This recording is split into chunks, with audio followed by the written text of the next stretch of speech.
ٹھیک ہے، لیکن ان کے پاس آپشنز کیا ہو سکتی ہیں؟ کن کے پاس، کن کی بات کر رہی ہیں؟ عمران خان کی بات کر رہے ہیں، ان کے پاس مزید کیا آپشنز ہو سکتی ہیں؟ ابھی تو صرف ضمانت پر منظوری کی آپ بات کر رہے ہیں نا، لیکن اگر اس کیس میں سے انہوں نے مکمل طور پر ان کو بری ہونا ہے تو ان کے پاس کیا آپشنز ہوں گے؟ نہیں دیکھیں نا، اس کیس میں اگر وہ سمجھتے ہیں کہ یہ والا کیس اس میں بری ہو سکتا ہوں، انسفیشینٹ ایویڈنس ہے یا میٹیریل اتنا اویلیبل نہیں ہے کہ جس میں کنوکشن ہو سکے، اگر وہ سمجھتے ہیں کہ there is no likelihood of the conviction of the accused, تو وہ پھر اس میں ایکویٹل کی اپلیکیشن موو کر سکتے ہیں.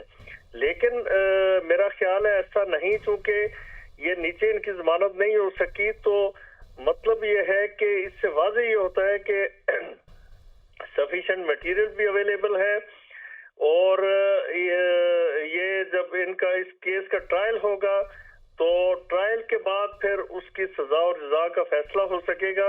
ابھی اس سٹیج پہ میں نہیں سمجھتا ہوں کہ ان کی کوئی ایکویٹل کی اپلیکیشن کی بنیاد پہ وہ ایکویٹ ہو سکتے ہیں.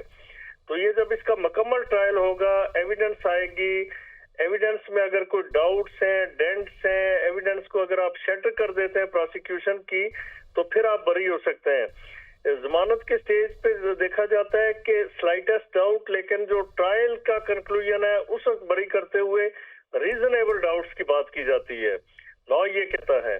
تو وہ ابھی دیکھتے ہیں کہ جو اس کا فائنل آؤٹ کم کیا آتا ہے، اس کے بعد پھر پتہ چلے گا کہ whether he will be convicted or acquitted.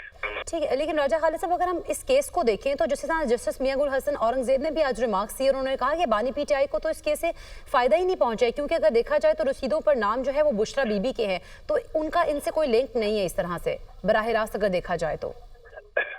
دیکھیں نا، یہ تو ٹینٹیٹیو اسیسمنٹ ہوتی ہے بیل سٹیج پہ ریکارڈ کی، ڈیپر اپریسیشن نہیں ہوتی. یعنی ہم اسے کہتے ہیں قانونی طور پہ کہ جو کورٹس ہیں وہ ڈیپر ڈائیو نہیں مار سکتی، ڈیپر اپریسیشن نہیں کر سکتی ریکارڈ کی. ٹینٹیٹیولی اسے دیکھنا ہوتا ہے، اور ٹینٹیٹیولی ریکارڈ کو ایگزامن کرتے ہوئے، دیکھتے ہوئے اگر کورٹ یہ سمجھتی ہے کہ سلائٹسٹ ڈاؤٹ ہے، ذرا برابر بھی شک پیدا ہوتا ہے، تو اس کا جو بینیفٹ ہے وہ that should be extended in the favour of the accused.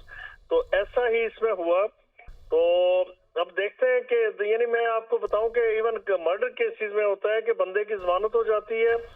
Double murder cases میں ہم نے دیکھا کہ لوگوں کی ضمانت ہو گئی، لیکن جب ٹرائل کنکلوڈ ہوا، کوجنٹ کنونسنگ ایویڈنس تھی اس کے خلاف جسے شیٹر نہیں کیا جا سکا، تو نتیجتاً وہی ملزم جو بیل پہ تھا، تو ٹرائل کے کنکلوڈ ہونے کے بعد جب ججمنٹس پروناؤنس ہوتی ہے تو اس وقت اسے کنوکٹ کر کے جیل بھجوا دیا جاتا ہے. یہ نارمل سی ایک پریکٹس ہے.